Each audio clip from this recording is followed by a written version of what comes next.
Good morning, everyone, and welcome to the IAS NTU Discovery Science Seminar, Good Recipe for Good Health, What and When to Eat. So today we'll be hearing about Chrono Nutrition, which is a recently developed field study to understand the interaction of circadian system and intake timing of nutrition and functional food. In this talk, our speakers will present their latest work on the biovalorisation of food manufacturing side streams, including all the nutrients analysis in vivo experiments. We have two speakers today, Professor Shigenobu Shibata and Dr. Ken Lee. Professor Shigenobu Shibata is from School of Advanced Science and Engineering, Waseda University, Japan. Professor Shibata is a president of the Japan Society for Research on Chrono Nutrition. He is the board member of the Japanese Society for Chronobiology and the council member of the Japanese Pharmacological Society. He specializes in the study of suprachiasmatic nucleus, the brain circadian clock. And he'll tell us that because processes in the body follow the circadian clock, the timing of the food intake should follow the circadian cycle to maximize the absorption of nutrients. And Dr. Ken Lee is from School of Physical Mathematical Science, NTU. He's also a senior scientist at Institute of Materials Research and Engineering, A*STAR. Dr. Lee's research focuses on chemical technologies and how to translate academic discoveries into practical solutions in sensing and sustainability challenges. Currently, he is working on drug delivery using smart liposomes and biovalorization and discarded food processing by byproducts. So we start with seminar with Professor Dr. Ken Lee. So Dr. Ken Lee, please. Good morning, everyone. Thanks for the kind introduction and many thanks for the invite. So my name is Ken, and this morning we also have Shibata Sensei from Waseda University to join us as well. He'll be the second speaker. So I'm very happy to share some of the work that my group has done. So let's kick off. Hang on. Okay, I'll kick off the talk by sharing how we were motivated to pursue the art of fermentation. So I have arranged my slides according to 3 papers which we have published in this space in a way of asking these 3 questions. So in fact, there were a lot of tinkering behind the fermentation, where we have always tried to use chemistry as the main approach to solve the mystery behind fermentation. But here I will keep it simple and mainly focus on the fermentation results. While Shibata Sensei will touch on the following topics, I will leave it to him to discuss these after my talk. So overall, my group is responsible for creating and preparing the fermented materials, and also to look at the nutritional changes. So these 3 topics shall review our journey on fermentation and how subsequently these fermented materials were shipped to Shibata Sensei's group for further animal and clinical experiments. One of the research focus in our group is to develop innovative solutions in the sustainability space. So we are keen to work on commercial side streams such as okara and brewer's spent grain. We have also developed an accelerated microbial-assisted composting method for heterogeneous food waste. So we strive to deliver this solution to the commercial space and are currently working with a few companies to commercialize our innovations. So what are commercial side streams? Soybean milk and bean curd manufacturing provides a high source of leftover soy pulp called okara. And in fact, the annual production of okara right now is about 40 million tons worldwide. So grain is the main starting material for making beer. And the leftover material after this brewing process is called brewer's spent grain, or BSG in short. And its annual production stands at around 39 million tons worldwide. So both okara and BSG have very short shelf life, as their endogenous microorganisms will start to undergo fermentation the moment their seed coats are being disrupted. So that is why for some of you, we have realized you can smell the pungent odor from okara if you happen to pass by. But we are throwing away all the good stuff. Both okara and BSG are rich in nutrients, as you can see from a slide over here. Both have quite high amounts of insoluble dietary fiber and protein content. Well, that's another reason why we choose to valorize these two side streams. Back in 1966, 20% of Singapore land was being used for farming.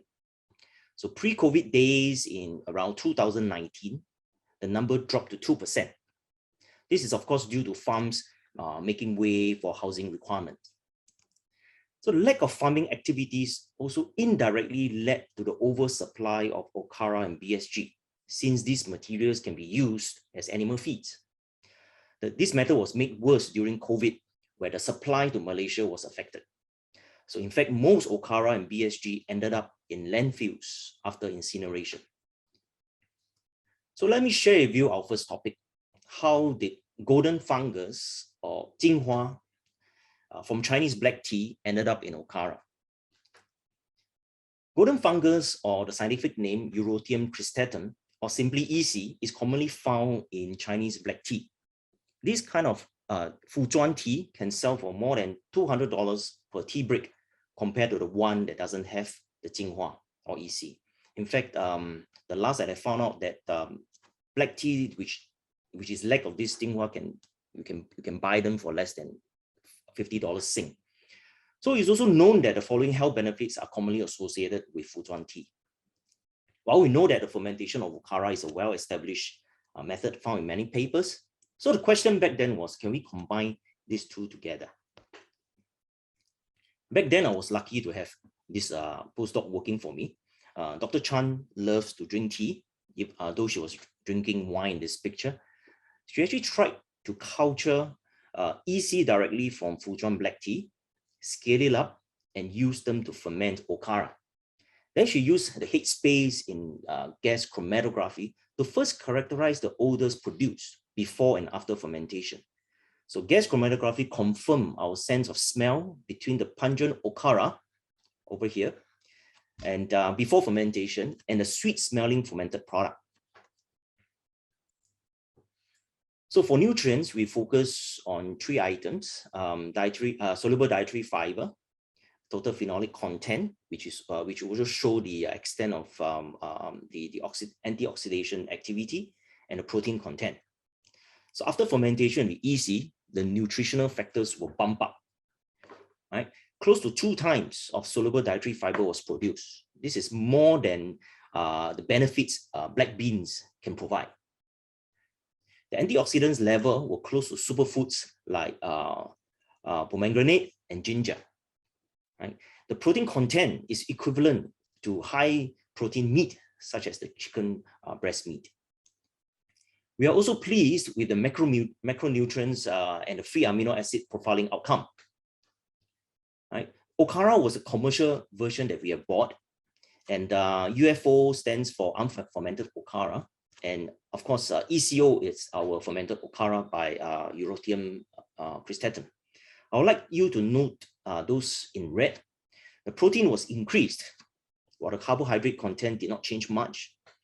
There was a sharp decrease in total sugar, all right, while the total dietary fiber was also on a downward trend. And ECO could be a potassium supplement with such high numbers. And also note that the amino acids did not vary much. So we shipped ECO to Shibata Sensei Group in Waseda and conducted a number of in vivo studies looking at postprandial blood glucose. First, we look at healthy mice and prepare 2 sets of mice experiments with overnight fasting and non-fasting state. All right. We were interested to look at the known concept of second meal effect, or in some papers they call it preload, after which the mice were fed with cornstarch meal, which was their normal meal before the blood glucose was taken. So the effect of ECO lowering postprandial blood glucose in healthy mice was more obvious for mice with overnight fasting. Then we conducted the same experiment with diabetic mice to represent type 2 diabetes mellitus individuals.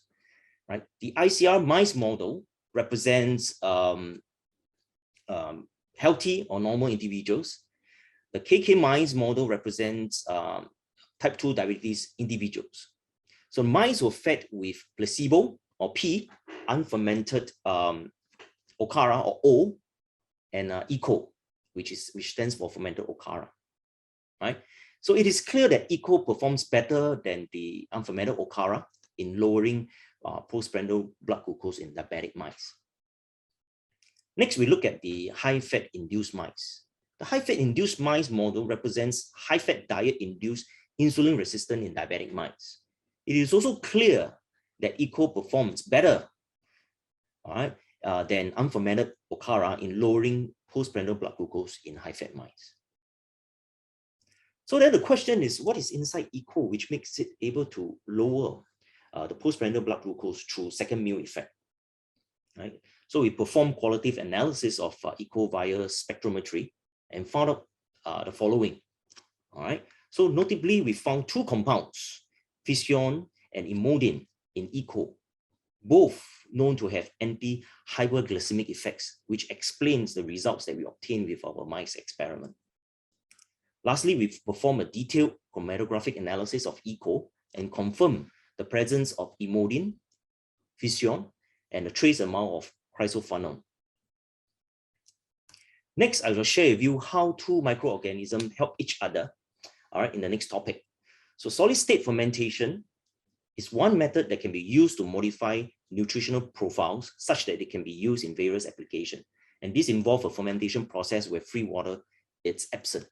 Okay, this is an example of how BSG undergoes solid-state fermentation in our lab, which results in biochemical changes in the composition. So the advantage of fermentation is that it's simple, economical method that requires little resources to improve the nutritional profile and functional properties of the substrate. So fermentation condition can also be easily modified depending on the desired objective. So fermented okara BSG with enhanced nutrition can also be made into animal and insect feed or even be incorporated into food products for human consumption. So the second topic was performed by Edwin, who was my FYP student 2 years ago. He was coining the idea of using two microorganisms working in a synergistic manner to produce a batch of high quality fermented materials. Aspergillus oryzae, which I'll refer as M1, is a fungus used in soy sauce and miso production. Bacillus subtilis, which I will refer to as NAT, is a gram-positive probiotic bacterium used in natto production. All right. So the motivation behind using a mixed culture, it's a cooperative metabolism where metabolites produced from one microorganism could supplement the growth of the other. So the substrate was first inoculated with M1, NAT, and a mixture of both. All right, then they will undergo fermentation under this condition. So solid-state fermentation will then perform for 96 hours at various temperature time point because the desired temperature range for M1 and NAT are different. So we need to switch between condition A and condition B. So very briefly, yeah. So samples were then subsequently dried and stored at 4 degrees before the nutrient analysis, which involved the determination of total phenolic content, total dietary fiber, and crude protein content. So TPC is known to possess a strong correlation to the antioxidant activity, and is also proportion to the extent of fermentation. All right, from the TPC data of the fermented sample, it is observed that for substrate containing okara, those inoculated with a mixed culture under condition A, as indicated with the blue arrows, has the highest TPC values and thus the greatest extent of fermentation. This allows the conclusion that this solid-state fermentation parameter facilitates better growth of the microorganism, hence exhibiting cooperative metabolism. For total dietary fiber, some studies have shown that the higher levels of insoluble dietary fiber may reduce digestibility, while soluble dietary fiber provides certain metabolic benefits. Therefore, a decrease in IDF and an increase in SDF were hypothesized in this project. But from the TDF assay, okara with a mixed culture under condition A, indicated with a blue arrow, gave the most ideal results. Although there was still a decrease in the soluble dietary fiber, this decrease of 0.7% was the least among the sample. all right? And it also give a decrease of 4.8% in the insoluble dietary fiber. Thus, under these fermentation parameters, a good balance was struck between the effects on insoluble and soluble dietary fiber, which was ideal. So last, we look at the crude protein content. The analysis showed that fermentation using only M1 gives the largest increase in crude protein content, as indicated with the blue arrow. So suboptimum levels of crude protein was also observed in samples containing NAT and mixed culture, as you can see in the red boxes. However, this does not really agree with the literature, as we found out, as NAT or B subtilis has been reported to increase soluble protein levels. So this contrast could be due to the certain biochemical changes that alter the nitrogen composition during fermentation and cause a conversion factor in the way we use the JDAO method, which is a protein analysis method, to be inaccurate. All right. So hence, crude protein determination via JDAO method may not be representative of the actual functional protein levels, and more specific methods of analysis may be required. So it seems like the mixed culture solid state fermentation has a certain levels of similarities with how sake is being manufactured. So in sake manufacturing, polishing is an important step in making sake, as this removes the insoluble part of the rice and allows fermenting microbes to have easy access to the inner starch substrate. And therefore, of course, the higher the polishing rate, the more refined or the more clear or the sweeter the sake, right? So hence, sake can be classified and ranked according to the following. And subsequent key microbial step is called the shubu making, where yeast is being introduced to produce alcohol. So the key steps of the transformation is from starch to sugar to alcohol, facilitated by sake microbes which is called the Aspergillus oryzae and yeast. So the question here is, can we further explore Aspergillus oryzae to reveal more insights into the chemicals and nutrients released from our okara substrate? So basically, can we learn from sake making? Yes, we can. And in fact, we started the third topic from the motivation of sake making. Right? So Natsumi and Li Xuan worked together on 3 Aspergillus oryzae species, looking at solid state fermentation of okara and BSG to look at the changes between nutritional profile and subsequently bringing them to in vivo experiments. They found out that SPO1, a type of microbes used in soy sauce manufacturing, provided the best nutritional profile for subsequent in vivo experiments. Our fermented okara showed better nutritional profile than the non-fermented version. There was a sharp increase in TPC, and pH was lowered, probably due to the organic acids which was produced during the fermentation. There was also an increase in protein content. All right, so both insoluble and soluble dietary fiber dropped, while there was a stark increase in sugar content. So notably, there was an impressive 25 fold change increment in the overall amino acids. I will try not to repeat what Shibata sensei will be sharing later. So briefly, what I can share with you right now is that fermented okara by SPO1 showed anti-obesity effects in our mice studies. Right? Fermented okara suppress body weight gain, although the calorie intake is similar. There was also improvement in the lipid profile in serum, where fermented okara suppressed triglyceride levels. Fermented okara also suppress offal fat weight. Offal fats are the entrails and the internal organs of the mice, right? So lastly, we also found out that fermented okara suppress high fat diet-induced fat accumulation in liver, okay? So to conclude, I have shared that using fermentation as the main strategy, we have produced fermented okara with improved nutritional content. And in vivo experiments revealed the lowering of postprandial blood glucose and anti-obesity effects. We are currently working with companies to level up this fermented okara into high-value food ingredients. BSG can also be fermented to produce the same outcome. Synergistic effect of a mixed culture was observed in solid-state fermentation of BSG. We have also used fermented BSG to make bread and conducted sensory evaluation to determine the consumer's acceptance to such food products. Next, I would like to thank all the past and present members of the sustainability group, especially to the following. So Dr. Chan for the eco work. Dr. Chan is now currently working with Water Specific as a principal research scientist. Edwin for the mixed culture work. Edwin is pursuing his master's degree in Imperial College right now. So Natsumi and Li Xuan both are co-first authors for the recent metabolites paper. And Natsumi is pursuing her master's degree in Waseda University, I believe. Li Xuan is doing a PhD in NTU chemistry under Hyang Kui's group. And big thanks to other researcher and past member of the sustainability group.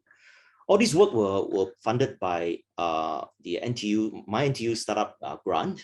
And so before we move next to Shibata Sensei talk, perhaps you guys should know what you should eat. So is it fermented food or sake? All right, thank you so much. Let's start my talk today. So thank you very much, that Dr. Ken Lee. So and also the organizing members. So today my talk title is "Good Recipe for Good Health" and what and when to eat. So when is a very important factor to eat. So that means that the timing of the food, for example, the breakfast time or late dinner time, or and so on. Therefore, I want to more focus on the when, that is the timing of food. Okay. Oh. Stop. Okay. So this is the cartoon of the meaning of the Chrono Nutrition. As you know, that chronobiology is development very recently, and so now we want to apply this chronobiology result to the human situation. For example, the chronopharmacology here. So this is the circadian clock located here, and then some drug affect the circadian clock. That means that some drug change the phase of the clock, or the change the amplitude, or change the free running period, or something happen. So therefore, that I show you here the example that the melatonin derivative drug, lamelatonin. This is the kind of the sleep inducer. However, the lamelatonin is very good for the patient who is the delayed of the onset of sleep. Therefore, if they take the melatonin at the early of the night, their phase is advanced and locked. Therefore, the good sleep inducer for some sort of the circadian rhythm deficit person. On the other hand, the circadian clock controls the process of the absorption, distribution, and the metabolism and exclusion. Therefore, the timing of the drug is very important. If you remember that the doctor said you that when you take the drugs, the timing is very important. Therefore, please take these pills at the morning, but later is at the evening, and so on. Therefore, we have to care about the timing of the take the drug. This is an example here. Statin. Statin is a famous drug to reduce the cholesterol. That, however, the cholesterol synthesis enzyme is higher in the nighttime. Therefore, you have to take a statin at the nighttime, not at the morning, because you have to decrease the synthesis of cholesterol in the body. Okay, this idea is applied to the so-called the nutrition area. So I established the Chrono Nutrition study field. So this is idea of the breakfast, because the breakfast is important signal to reset your circadian clock, especially peripheral clock like a liver, pancreas, and kidney, and so on. And the other hand, is that circadian clock controls this process.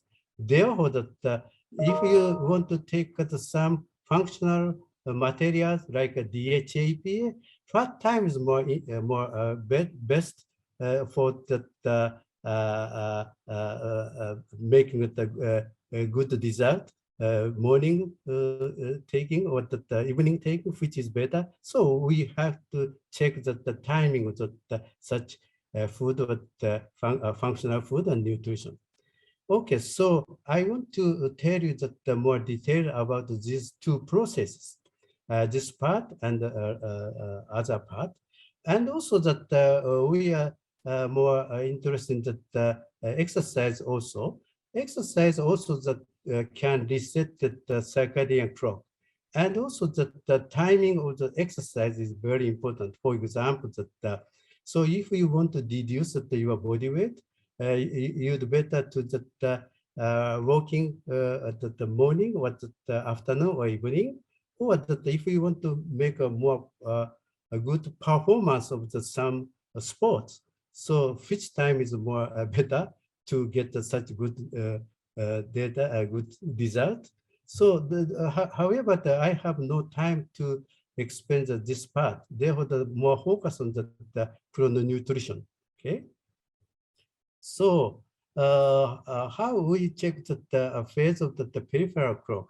This is an example of our previously published method. So here the period two gene expression pattern.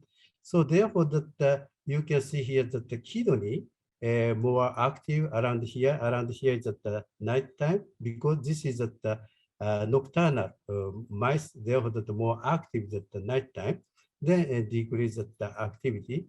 And if you see that the liver also you can see here is the more active during the night time, then you count the luciferase activity, and you can figure out this pattern. Then if we give the some food or the nutrients, for example, that here, so what happens that this pattern is delayed, or that the advance or decrease, or no, not. Therefore, that we try to some food using this method. This is an example that our research. We prepared the two types of the food. That is one is that 100% protein only. So that is a milk protein only. The other one is no protein, just a carbohydrate only. Therefore, the 100 protein and 100 carbohydrate. And we give that here, and we check that rhythms of the liver clock.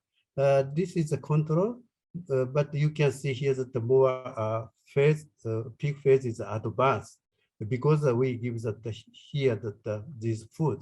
So conclusion is here, both protein-rich food and the carbohydrate food both affect the circadian clock, and power is very similar. Therefore, conclusion here that the both type of the food is elicited the same degree of the phase shift. So as you know that, we also know that important nutrition is the fat. Lipid is also the main nutrients. Therefore, that we try that lipid here, but nothing happened. Therefore, that we finally conclude that the carbohydrate and the protein both are important. Then here that already you know that this data fermented okara. Fermented okara increases the protein content compared to the unfermented okara, and interesting the sugar content, that is a kind of the carbohydrate. is very strongly increase, high increase. Therefore, both protein and sugar rich, it's good for the end-trend, the peripheral crop. And here is summarized our previous paper here. So in this paper, we compare the two types of the mice. That is a normal mice. The normal mice is that they use the carbohydrate more and they increase the insulin. Carbohydrate, of course, increase the glucose level. Glucose level itself did not affect the crop. Glucose-induced insulin secretion, that is a very, very important process to reset the peripheral crop. I show here. And at that time, we produced the diabetes mice, type 1, the type 2. So diabetes mice, they cannot use the insulin as a signal, very weak signal. Therefore, we saw that, okay, that glucose, carbohydrate, glucose, insulin. However, that such diabetes mice show that usually normal pattern of the clock G expression. Therefore, we thought, okay, another nutrients must be involved in this system. Therefore, we check that the components of the food. Then finally, we conclude here that the protein-rich food is that the increase of the IGF-1. IGF-1 similar to the insulin, and then reset the peripheral crop. Therefore, I think that fermented okara compared to the unfermented okara, fermented okara is better for the breakfast time. Okay. Then we check the amino acid. Because protein is important to reset the peripheral clock. So what kind of amino acid is important to reset the clock? Therefore, this data is that this is exactly the same amount of the amino acid components like milk protein. Then we switch to the amino acid components. Then we check the phase. And here, this is a protein, this is the amino acid. Of course, the amino acid the substitution group is a little bit lower activity to the phase shift. However, still significantly advanced. Anyway, that amino acid also is important. Therefore, that we check that amino acid 20 amino acids and check that each amino acid, which amino acid is more important to involve this system. Of course, that this data suggests that maybe a combination of the amino acid is important, not the sole amino acid. Like some important amino acid is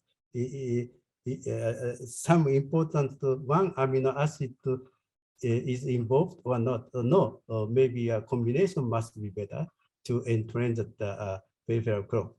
And then here the top one is the cysteine, and the second one is the leucine. Then if we check that the cysteine and the leucine, the fermented okara, lucky for us that the fermented okara is at the higher cysteine and leucine also. Therefore, that if we're thinking about the fermented okara, protein itself may be good for the entrance of the peripheral clock, and also that this type of the amino acid combination must be involved in the phase reset of the clock if we take the fermented okara. Okay. So this is the data of the in vivo using the fermented okara. So a high fat diet, of course, increase the weight gain, and then we compare the unfermented and the fermented okara. Well, fermented okara is very strongly inhibit this increase of the weight gain, And then we check that energy intake, because the food intake is no meaning, because the energy sources are different. Therefore, it's better for us to compare the energy level. So energy level compared to almost no difference among the groups. Therefore, fermented okara inhibit body weight increase without effects on food intake. Okay, and then we more focus on the mechanism or the more detailed phenomenon. So here the liver cholesterol and the liver triglyceride level, both at the fermented okara is very nicely inhibited the high fat induced increase of the triglyceride cholesterol. Then we check the oil rate. This is the histology of the liver, non high fat diet. This is a high fat diet. You can see that the dot of the brown dot here. Brown dot means that the oil, therefore that the more oily liver. And here that the fermented okara, you can see that the dot here, the very similar pattern. However, that here fermented okara, very small number of the brown dot is here. Therefore, that we can show here that the percentage. Then fermented okara is very strongly inhibited the fatty liver. Okay. So I want to show that the mechanism of the such change of the fat synthesis and the fat degradation. So as you know that the two processes important to see that the lipid in the liver. One way is that the lipid synthesis pathway. The other one is the lipolysis pathway.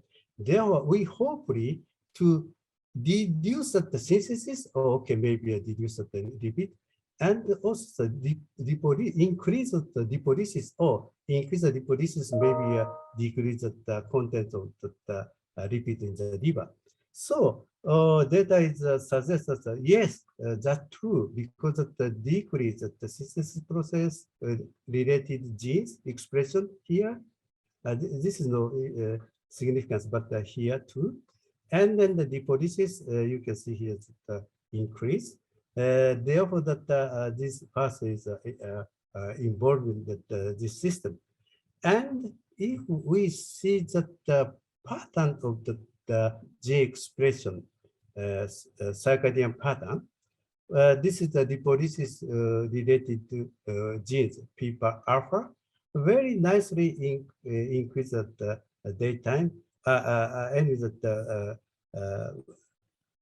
black circle is the clock mutant. Clock mutant means that the circadian deficit impairment mice, so decrease, no rhythms here.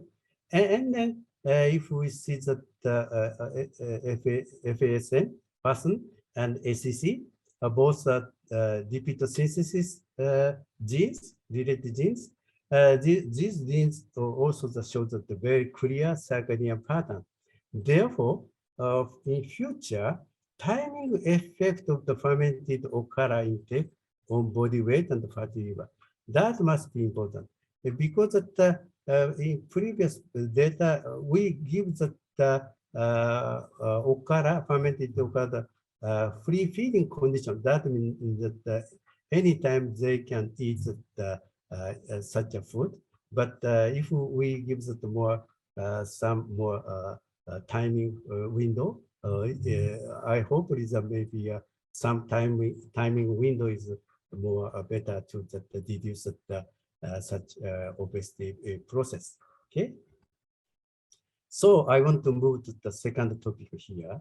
So which time is important to get the good data. So fortunately, we had a chance to publish the data of the protein-rich breakfast. That is important to enhance the skeletal muscle in mice and also human. So I want to tell you the more detail of this paper. This is the Japanese data. However, that in the on the worldwide, so this type is almost the same. That is at the more lower level of the breakfast.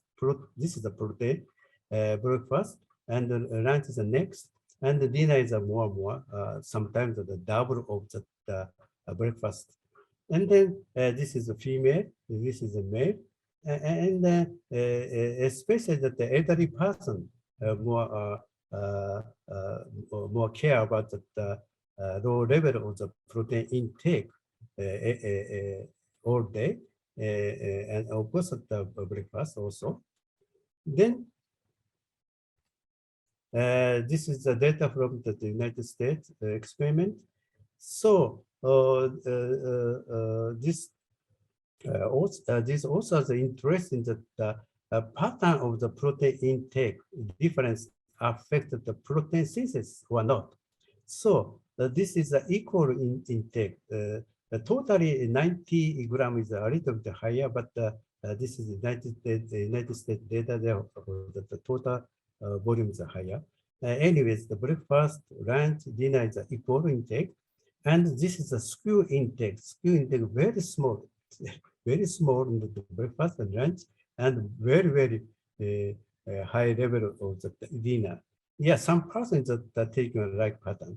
Anyway, that they check that the protein synthesis biopsy process by biopsy process, and then they told us that the day one, also the day 7 of this pattern of the feeding. You can see here that almost maybe 70%, what the 80% of the equal intake, therefore that the low level of the protein synthesis is skew intake. However, that this data they did not do that another pattern, like more breakfast, low lunch, and low dinner.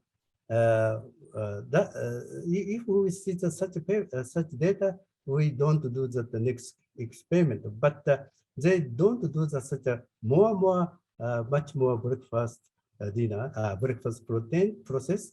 Therefore, we thought that, oh, if we change that more breakfast pattern like this one, what happened? Then we check that mice experiment at first, then muscle hypertrophy and a clock effect, and survey on the human. Okay. This is the protocol. We give the 2 meals per day condition, 2 gram breakfast and 2 gram dinner mice. Therefore, this is the breakfast time because of the diurnal, nocturnal animal. Therefore, the breakfast, the dinner, and the total protein volume is higher, upper 3 groups, more lower, the lower 3 groups. And group 1, the breakfast is a higher percent and the dinner is a low. And the second group is equal, even. And the third group is the more dinner, and so on. And how we estimated the hypertrophy? Okay, this is a protocol. If we keep cut the Achilles tendon here, so plantaris volumes increase by hypertrophy. Therefore, that we check that the volume of the paradentus plantaris, we can say that the muscle volume increase or not. This is the data, and left half is the more total proteins higher, total proteins are a little bit lower. Anyway, that the blue column is at the morning breakfast group. Yeah, very sharply increased. I'm sorry. This column is at the sham operation. Therefore, the no operation legs. This column is at the operation surgery group. Therefore, increased sharply.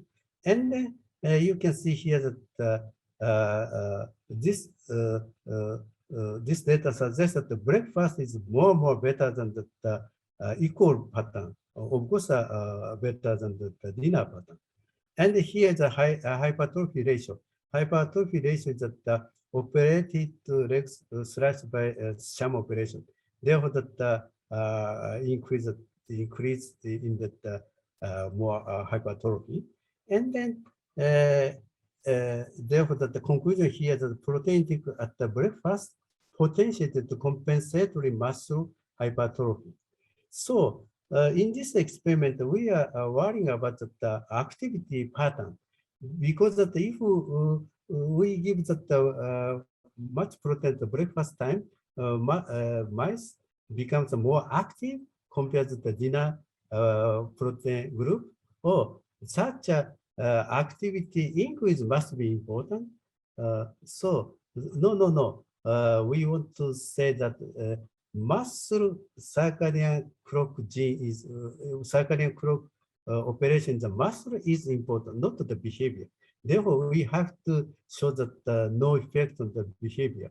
So fortunately, you can see here the no significance.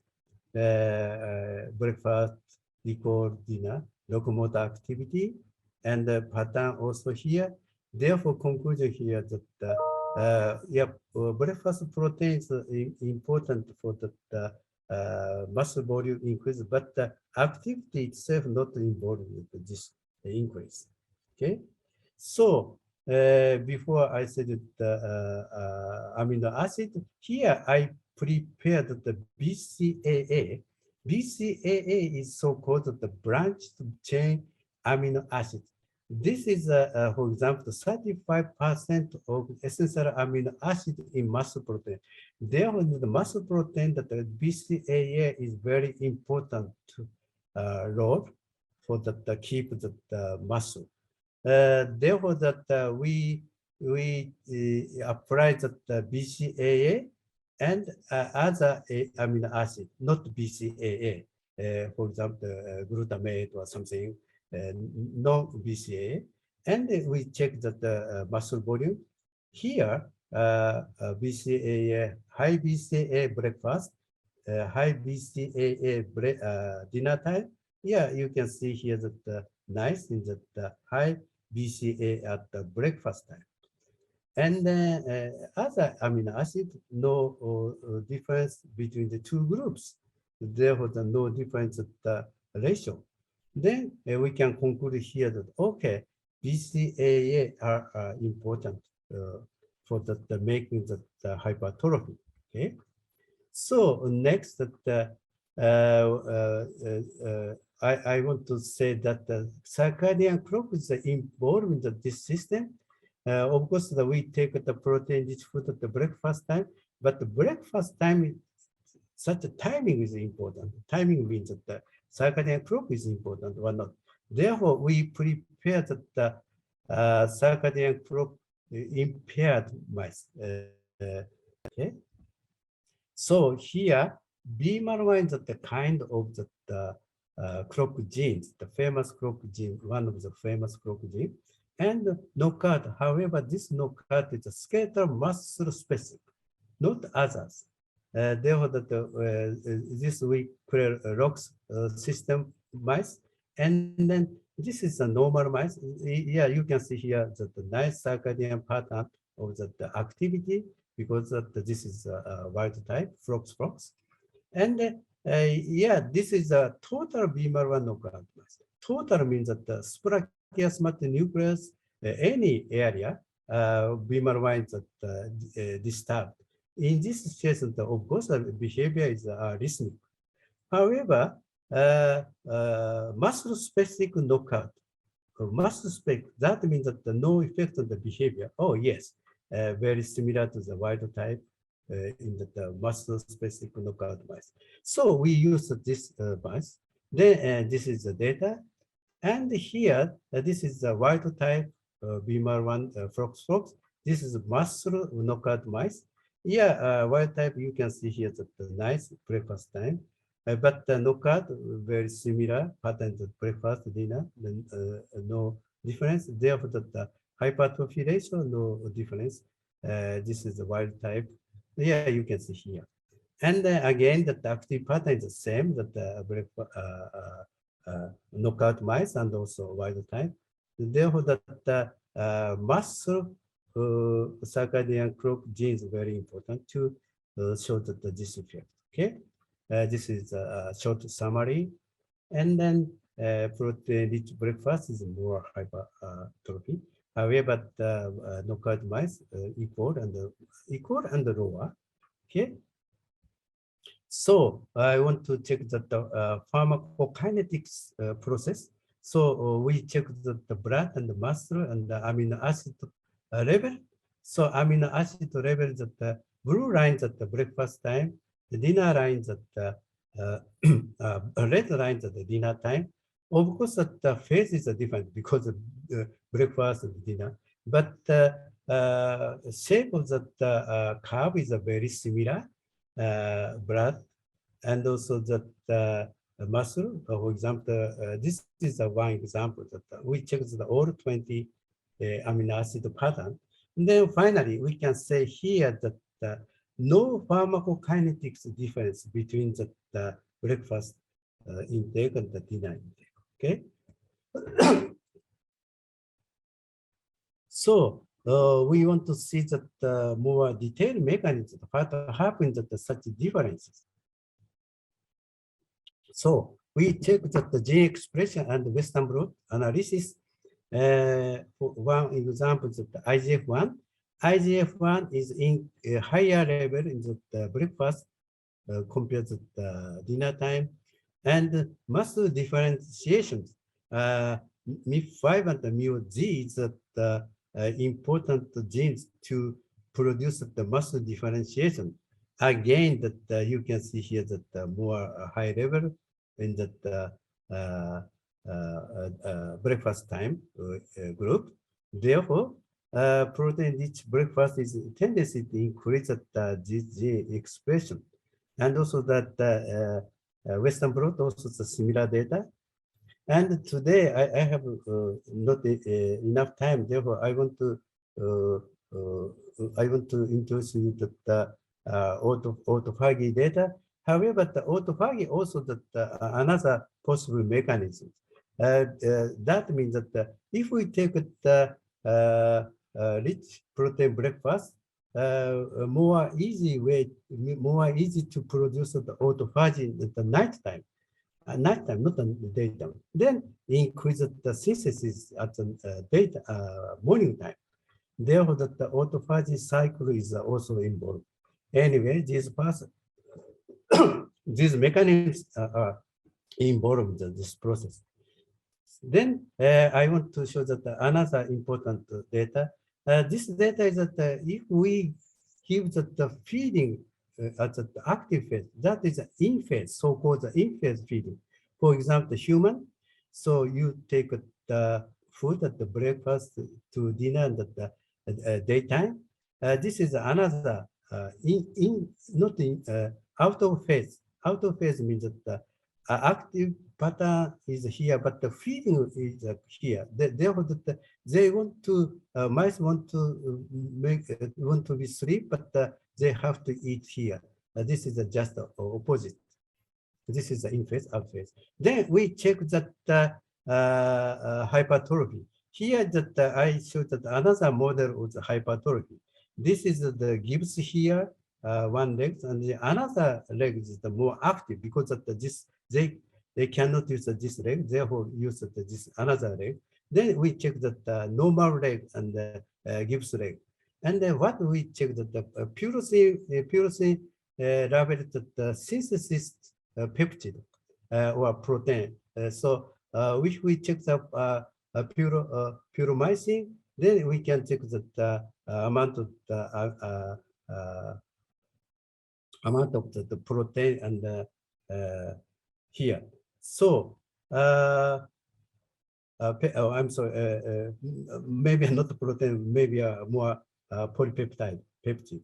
And you can see the more dark dot here, the normal legs, and the gibbs leg were more pale dot here. Then this is the summarized data, and low level is gives legs because they cannot use this leg, but the normal legs is the more hyperactive.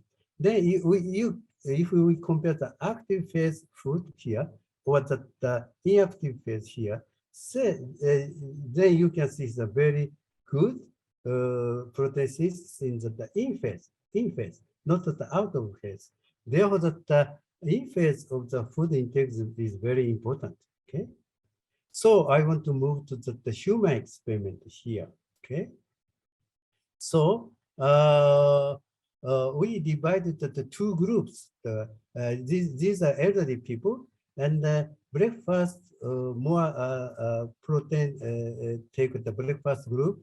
The number is 18 is a little bit lower compared to the dinner protein group, because many people want to eat the more protein at the dinner time. Therefore, the 42 and 18. However, this is the pattern of the meal protein intake. Of course, the breakfast group is higher the breakfast, lower is the dinner, like this way. And the dinner group is, of course, the high intake of the dinner time, the low, the breakfast time. However, the total, whole day total is the same. And we check that the muscle volume and SMI is a sarcopenia marker. Sarcopenia is the deficit of the muscle function, especially in the elderly person, and grip strength. All show that the breakfast group is better rather than the dinner group. Then we are more focused on the more details. So 0.4 gram per kilogram. Therefore, if the body weight is 50, so 50 times 0.4 becomes 20. 20 gram protein is necessary to protect the sarcopenia for each meal, Therefore, the breakfast 20, lunch 20, dinner 20, total 60 gram protein is necessary to protect the sarcopenia in elderly person.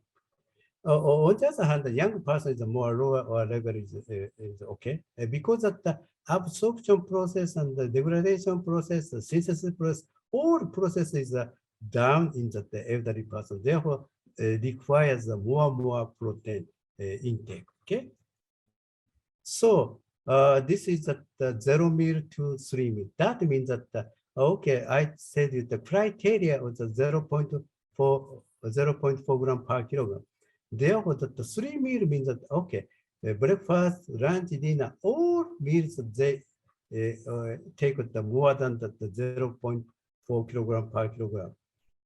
Okay, 0 meal means that they take the they take protein, but the low level is the breakfast, lunch, dinner, all zero. Therefore, we call the 0 meal. Okay, so 0 meal here and 3 meal here. You can see the muscle volumes, of course, increase the 3 meals group, and grip strength also increase the 3 meal groups. Okay. However, if we check the protein intake volume, of course, at the 3 meals, okay, breakfast, lunch, dinner, all take the much protein. Therefore, the 90. This is almost half. Okay, this data suggests that depending on the volume of the protein, not the timing, just a volume. Okay, therefore we analyze it another way. Okay, so here that 1 meal per day group here. The 1 meal is okay, but the other 2 meals are not okay. So 1 meal, which time you good for the 1 meal? This guy is at the breakfast, this person is at the lunchtime, this person at the dinner. So we separated the breakfast group, lunch group, dinner group, 8, 11. Okay, and interesting that if we check that I'm sorry, here the protein intake, not here, here. Protein intake is 60, 66, 66, almost the same. No difference because one is excess at 0.4. Therefore, the same amount of the total volume of the protein, but the timing is different. Okay, we check that muscle volume, grip strength, sarcopenia index, all markers the 1 meal breakfast is better. Okay, 1 meal what breakfast is better compared to the dinner. Okay, and this is the positive relationship between the percent of the breakfast protein intake by total protein. Therefore, for example, some person take the 60 gram protein per day, 60 gram, and this person take the 30 gram as a breakfast. Okay, 50% breakfast. Okay, this is a 50%, maybe this person. Then you can see here that not the total, or this suggests that the breakfast to ratio is important also. Okay, therefore that of course the total is one factor, but another factor is that ratio of the breakfast protein in the total protein. Okay, then we give the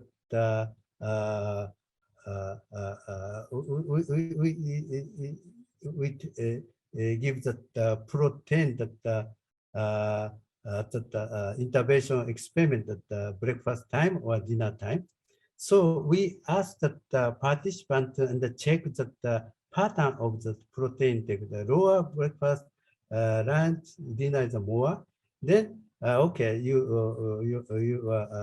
registered this experiment, and we collected many people that 40% over 65 years, and then breakfast. So idea is that yeah, of course the lower level of the breakfast, the 10 grams of breakfast is better, and this is no need of the no need of proteins at the dinner time. However, this is the control. Then you can see here the muscle volume and SMI compared to the breakfast protein and the dinner protein. Very nice data. Increase the breakfast protein, increase the breakfast protein. But if you see that the nighttime protein, dinner protein, not better, maybe more worse rather than the placebo because of more lower level. But no significant, of course. But I suggested that you don't eat the protein at the night time if you protein intake pattern is like this one. Okay, this is a summary, and this is now that in Japan, I think in the Singapore also that many types of protein bars, chicken, and then the eggs and the sabas and the many tubes and the types of the protein. And I showed that interesting data to understand the breakfast protein. So this paper is a very recent, this March or something, and they checked the survey of the grip strength.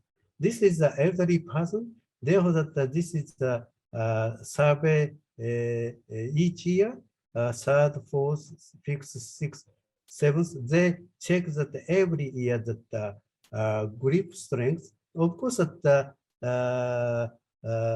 people become more aging, elderly aging. Therefore, that grip length, low grip length percentage increase because of the time changes. And then they check that the BDCAs. What is the BDCAs? BDCA is the protein digestibility corrected amino acid score, a very long name, but that means that the digestibility, that is very important, especially on the elderly person. Digestibility is lower, no good. Digestibility is high, is good. And then what is the digestibility? For example, here the egg, milk, fish, soybeans at the higher digestibility, and the grain and the rice, proteins at the lower. Anyway, that the low, middle, high, the breakfast, and here that odds ratio 0.5. Oh, that means a good protein source as a breakfast is protect the reduce the low grip strength. Okay, And this paper also show us that yeah, lunchtime, dinner time, what happened? They said no such association for the lunchtime and the dinner time. Okay, so how about the whole day protein volumes? Whole day protein volumes? They said no. Therefore, they said that the breakfast good proteins important to keep that muscle. Okay, so I want to show that last part of that what type of the breakfast is better for the to keep your health. In Japan, that we habitually take the Japanese, and Western, well, Western and the cereal.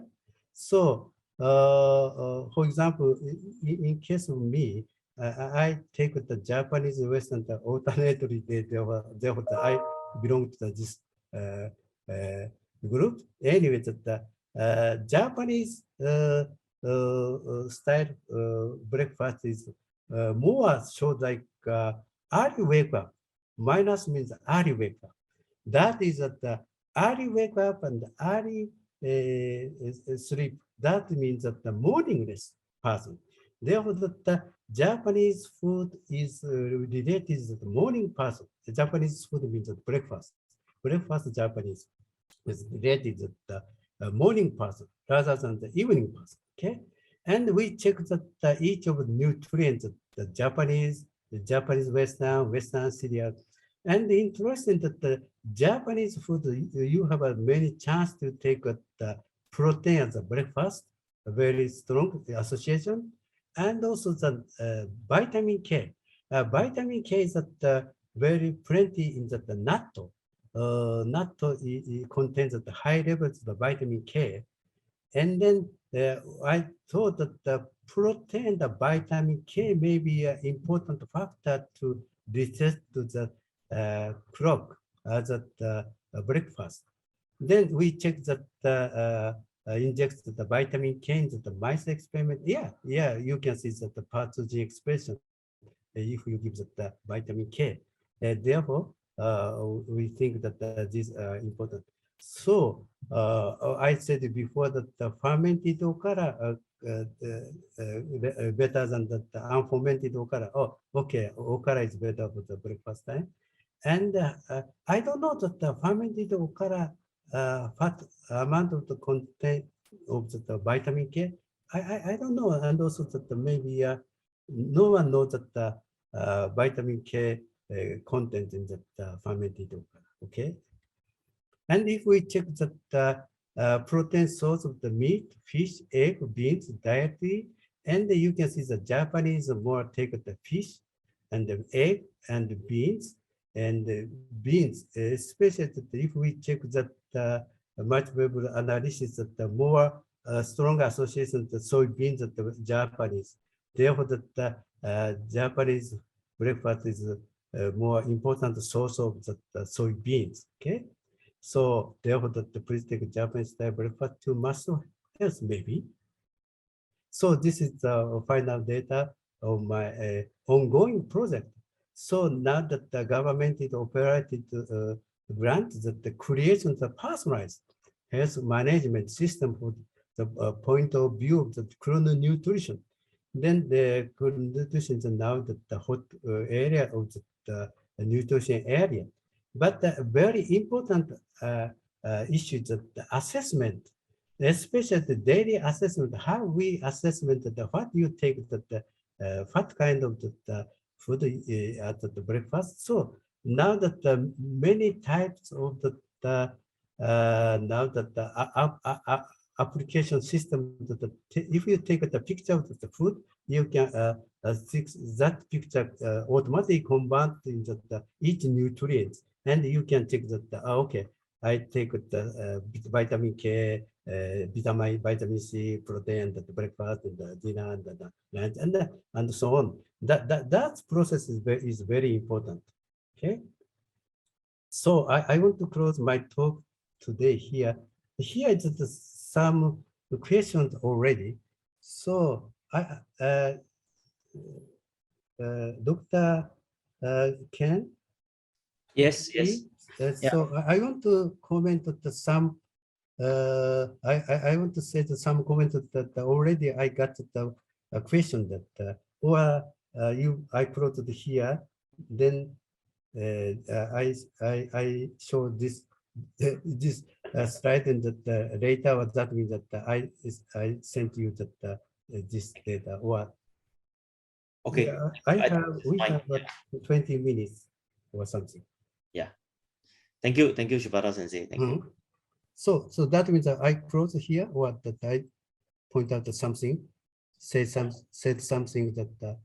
I think you can. I think you can leave the slide here. So maybe the chair, Shati, you can take over. Yeah, sure. Thank you very much for the amazing talk, Dr. Kenley and Professor Shibata Sensei. Yeah. Yeah, I'll start with the questions. The first question here, which was proposed by me, was how does the circadian cycle affects the appetite? Yes, this is very important question that usually the nighttime, especially late nighttime, that the appetite level is higher. Therefore, that you have to care about that.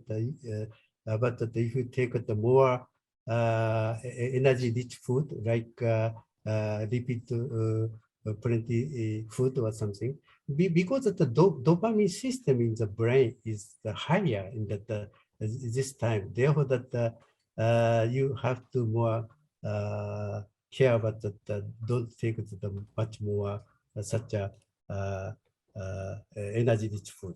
Okay. Okay. Yeah.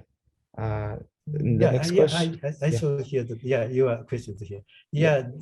Second question is very interesting, but very difficult to answer this question. That so maybe we take the different type of food and the different time and the different situation that so therefore that there are many factors to select that.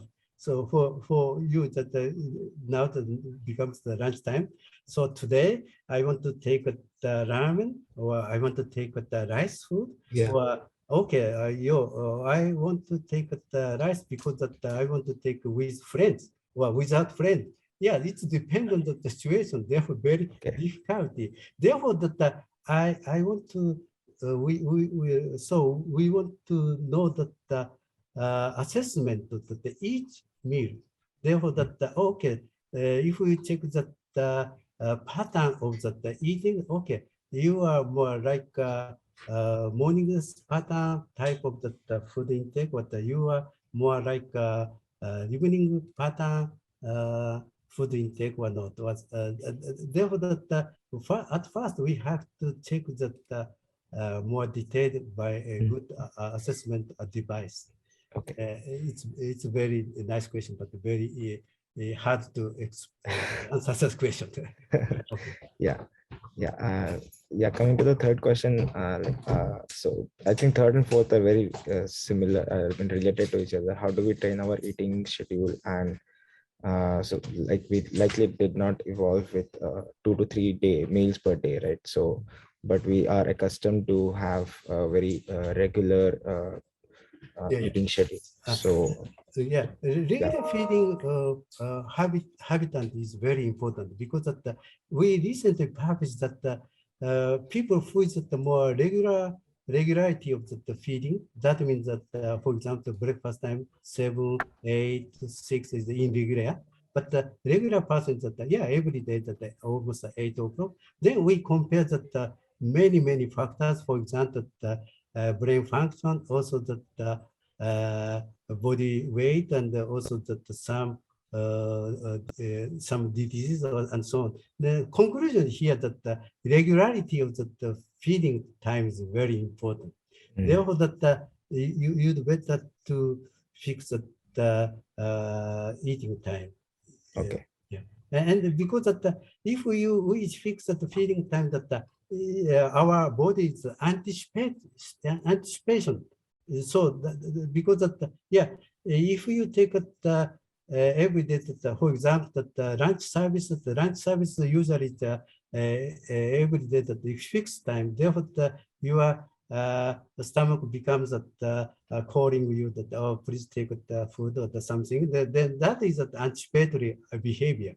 Therefore, yeah, schedule feeding is very important. Yeah, and function. Yeah. This is also the very nice question that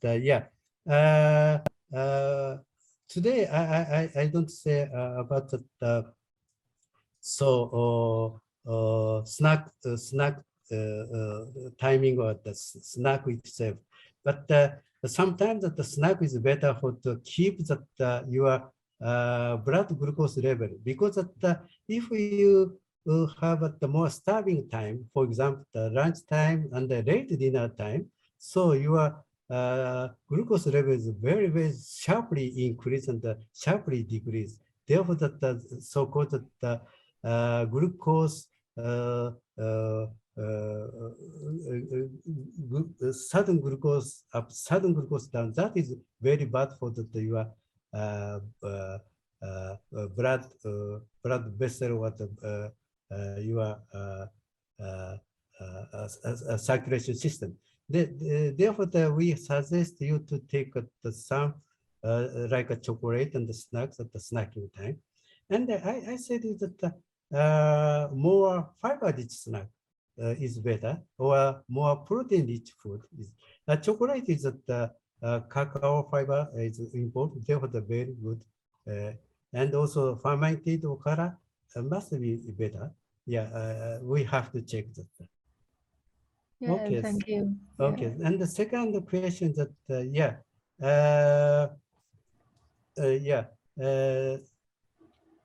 noon and the evening. That for noon, that recently we published a paper that vegetable is important for protect the hypertension, because that sometimes the people that take lunch without vegetables, just like noodle and rice, that is bad for the source of the potassium.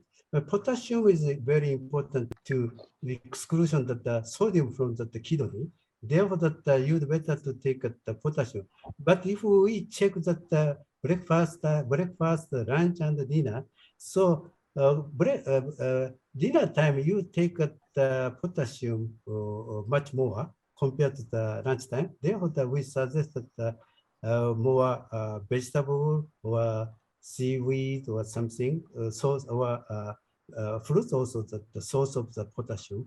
And then the night time that this is good time for the calcium in calcium absorption time. There that calcium-rich food for good for the bone health. Therefore, that I suggest you take the calcium-rich food. And then this is another question from the students, other students, and I want to show that some data here. So how about the shift work? So shift work is like this pattern. So shift work, yeah, I suggested the more take the breakfast and the more small amount of the dinner. Then this is the normal pattern that but the light dark cycle is advanced with the delays of the timing of the shift work. Then you'd better to that this time is the breakfast time, this time is the lunch and the dinner time. Therefore, you'd better to change the timing and the volume of each food. Okay, that is my idea. And also that one comment is that especially the shift workers that take more high energy food, more lipid-rich food, and sometimes the more take alcohol. Therefore, that you suggest you better to suggest to them to take the more low level of the energy food. Okay. So PFC, I said because the protein, food, carbohydrate. So such a ratio pattern is very important. Therefore, that so-called this is so-called the balanced food. therefore that the balanced food is better. And also that especially that the protein is more important because of the in Japan that we survey that the amount of protein that each meal and also the whole days. So any time and any meal time and the whole day that more little the lower level of the protein. Therefore, we suggest them to take more protein anyway. And also that this is very interesting question that just before I said that good protein source BDGAAA rich protein, and they published the similar paper in this year. They said that if you take the good protein at the breakfast, it is good for the keeping the cognition in elderly person. If you're interested that you can find that this paper similar authors published the paper. And in Sapa, this is 2 or 3 hours before bedtime. Okay, that is important. And this is also the interesting question because that now, so fasting is very good for the lifespan increase, also the anti-aging, and also the keeping the body weight and so on. Therefore, they suggest that we suggest that 6 to 10 hours for eating and 18 to 40 hours for the fast. That is good for health. And but the point is that, for example, if you start at 8 o'clock the breakfast, you have to finish up for example, 6 o'clock or 5 o'clock. After 5 or 6 o'clock, you cannot eat anymore. Just drink of water. And this is some question that low calorie soup is good for recommendation. For example, the soup is good for because of the more like water. Therefore, that your stomach is certified to take such food. Therefore, the low calorie soup is better. And this is the same 2 or 3 hours before bedtime. And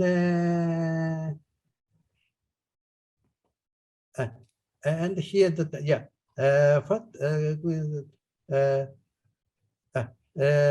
I guess this is depending on the chronotype. Therefore, that if you are a morning type person, that 6 o'clock is good, but you are more evening person, that 8 o'clock is okay.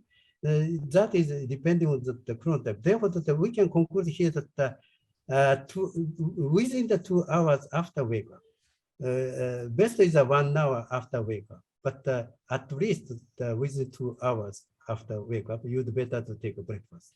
Thank you very much for your attention. I want to close. Okay, thank you very much, Professor Shibata. So there are quite a lot of questions, but I think some of the questions are very similar to each other. So I would just club them and would ask the question that, like as you said that, for example, the chrono exercise, right? So the question for that is, what time is good for the exercise in order to optimize the circadian rhythm, which will benefit our health in terms of muscle growth, weight loss, and so on. Yeah. Okay, thank you very much. Talking about the exercise, there are many papers to suggest us that in general,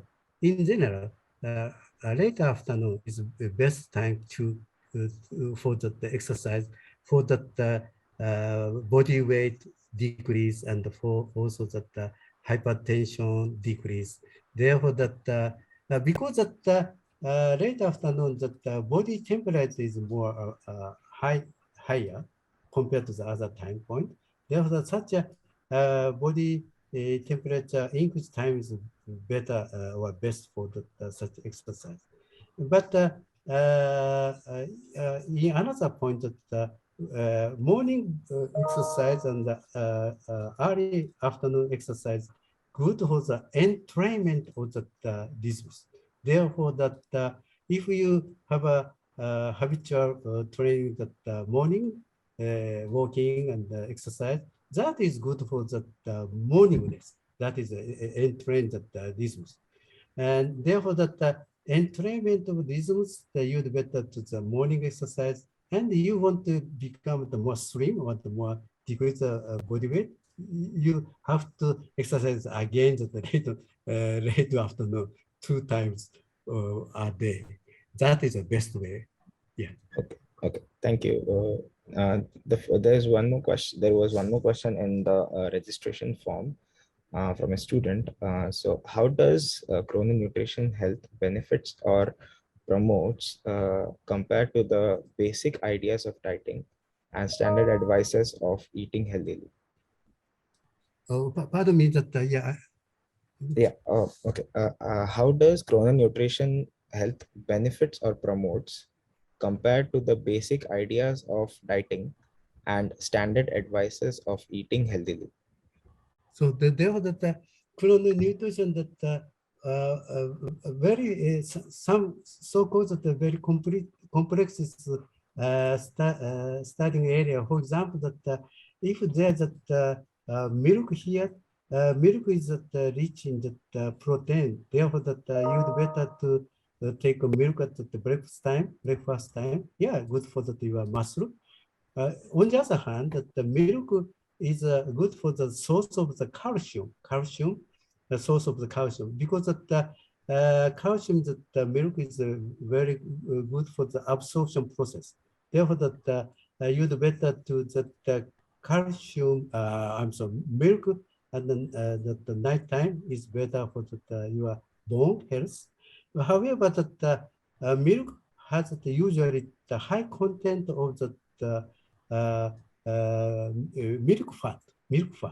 Therefore, that fat is bad for the nighttime. Therefore, you'd better to more low milk, low fat milk, low fatty milk is better for the nighttime.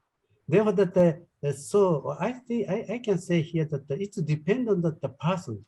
Which do you want to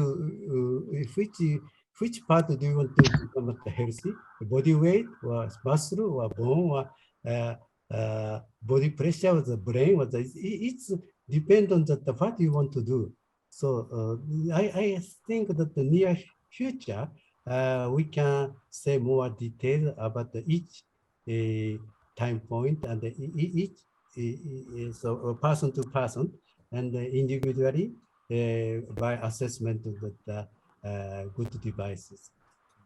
Okay. Thank you. There's one more question. Can you please comment on the role that nutrition plays in regulating mental health through the gut-brain axis? That is a very interesting question.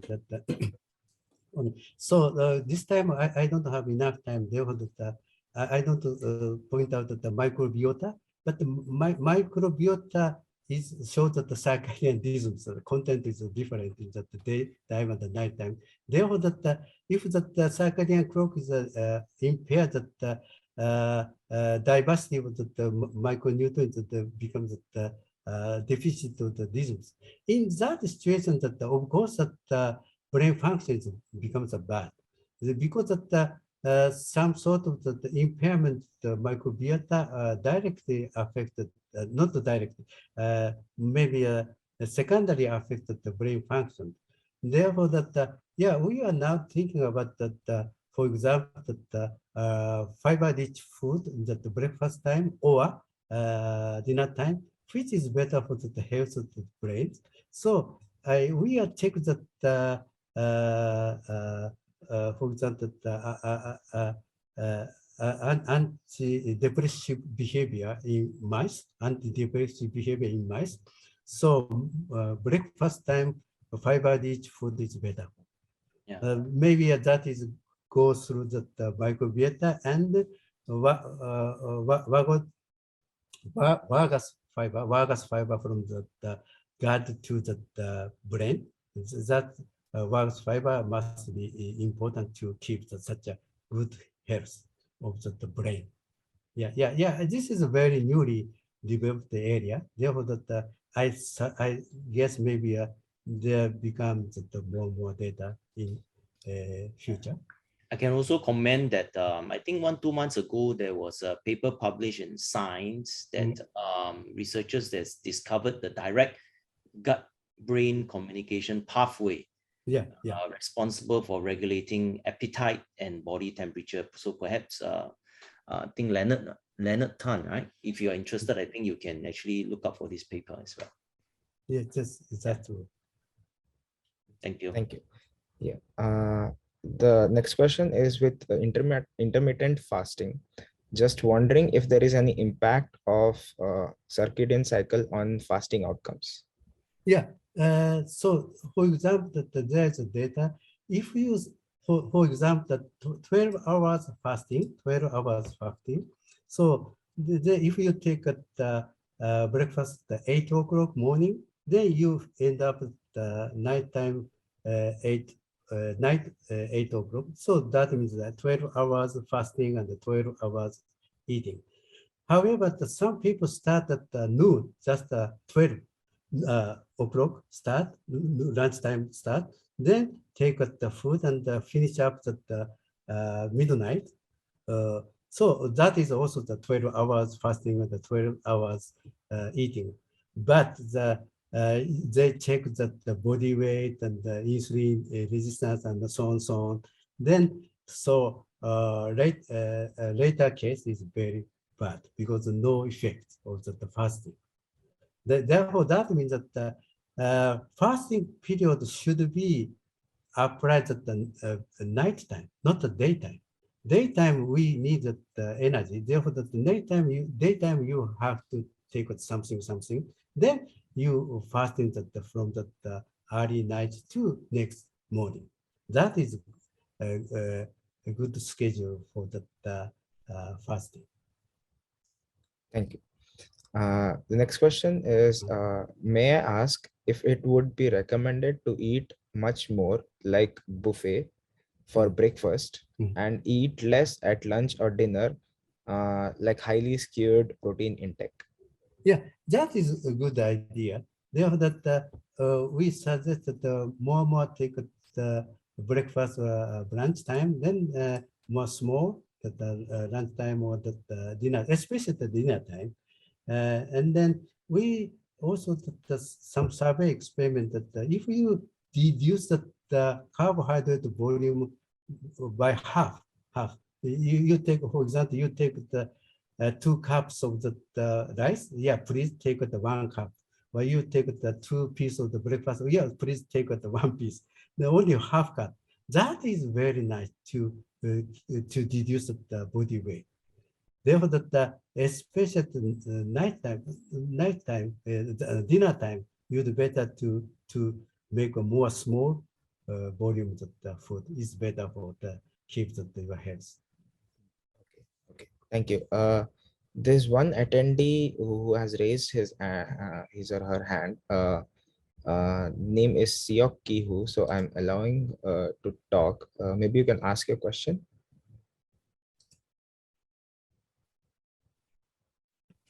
Sorry, was pressed by a mistake. Sorry. Oh, okay. No issues. Okay. Yeah. Thank you. Yes, Prof. So I think that's all we have for from the question and answer. So very, very beautiful presentation. So I'll hand over to Arpit to end the session. And the final concluding note. Yeah. Okay, thank you, Professor Shibata. Thank you, Dr. Kenley, for your beautiful talks, and thank you all the participants and attendees for attending the seminar. I hope you have marked your attendance and let us know if you need endorsement for your attendance. Thank you. Thank you, everyone. Okay, so thank you very much. Yeah, I enjoy to talk to you to so many questions. Yeah. Take care, Sensei. I'll see you soon. Thank you. I sent you the PDF of my talk today. Okay. Okay. Okay. Thank you. Bye-bye. Bye.